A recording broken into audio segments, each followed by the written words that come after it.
Salut, c'est Laurette. Aujourd'hui, on se retrouve pour une recette fait maison. On va apprendre à faire ses propres cubes de bouillon de légumes. Allez, c'est parti, je vous montre les ingrédients. Pour cette recette, il va nous falloir un poireau, une branche de céleri, 2 carottes, le reste d'un bouquet de persil, de l'huile d'olive, du sel, une feuille de laurier, un oignon, une échalote et des petites gousses d'ail et un mélange d'épices. Ici, j'ai pris du curry, du curcuma, du thym, du clou de girofle et du poivre blanc.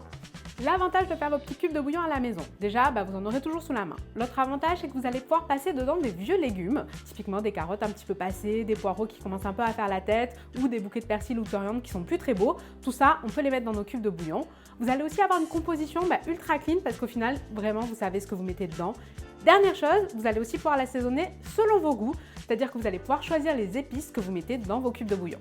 Pour les étapes, c'est assez facile. On va d'abord ciseler les oignons, l'échalote et l'ail et les faire revenir dans un fond d'huile.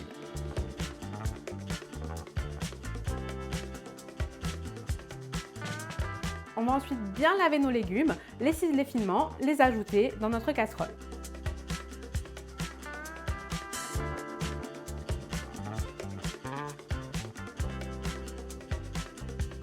On finit par ajouter tout ce qui est épices,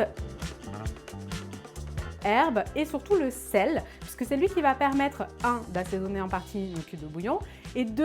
De faire en sorte que les légumes lâchent toute leur eau puisqu'on ne va pas rajouter d'eau dans cette préparation. Au final, on veut une pâte qu'on va pouvoir garder assez sèche. Tout ça est dans la casserole, on met un couvercle et on laisse mijoter 20-25 minutes à feu moyen. L'idée, c'est vraiment de récupérer des légumes bien desséchés, bien concentrés en goût.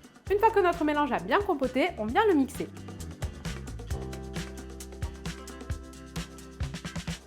On va obtenir une pâte qu'on va faire dessécher à nouveau pour enlever au maximum d'humidité.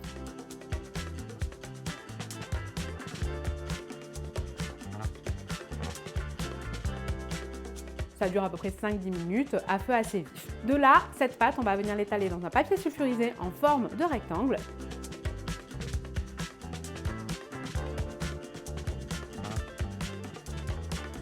Et ça part au congélateur pour à peu près 2 heures. Il n'y a plus qu'à détailler en cubes.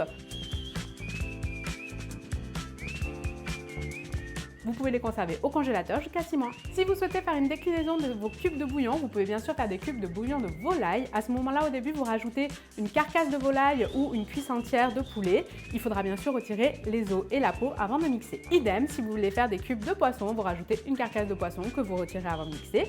Et vous pouvez aussi vous amuser à faire des bouillons aromatisés, type bouillon asiatique, si vous rajoutez de la citronnelle ou du gingembre. Et voilà, là les cubes sont prêts, il n'y a plus qu'à les mettre dans l'eau et les utiliser pour tous vos bouillons.